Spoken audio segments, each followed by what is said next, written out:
The other thing is, if you get admission, sometimes the best thing is after you get admission, you can actually reach out to the coordinator and, kind of thank him for the admission, and then ask about funding. So that way they might be able to remember your name in a way, but, at the same time, everything goes back to the application that you submit. If you submit a good application, even if you send cold emails, it might not really make any difference, right?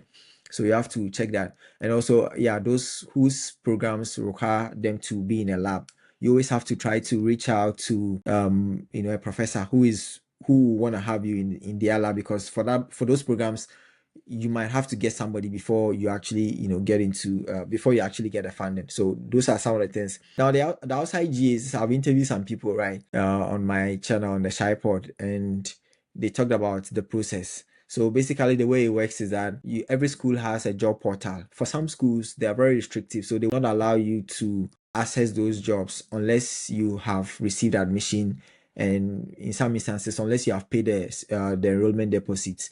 So those ones are very, kind of difficult. For some schools, they even require you to, I think, come to the country before, enter the country before you get access to those things. So every school is different. So before you apply, you might want to check some of these things, right? So those are interviewed. The process is you go to the school's job portal, you create an account using the school email. Ideally, after you get admission, you are going to get a school email. Sometimes maybe after you submit application, you might be able to create the school email. So once you have the email, you can go to the job portal and you are going to see all the assistantship jobs there. All the assistantship jobs, that's where they will post it. They will post them. So then you can look at the ones that you qualify. You have to tailor your resume according to the job description. You don't have to use the same resume that you use to submit an application to get into those jobs. You have to tailor it to the requirements of the job that you are interested in, because those are outside your department.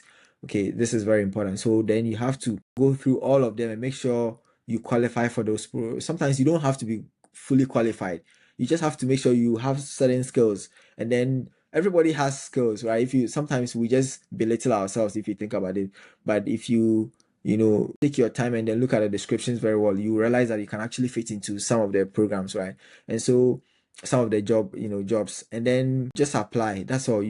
Those I interviewed, a lot of them, they applied to so many. Regina, she said she applied to so many assistantship jobs before she got one, and even that one she was rejected, but then there was an opening, and so she was considered, which was in July. So if right now you have not received any funding, you can start looking at all these job portals and try to look for assistantship positions outside your departments.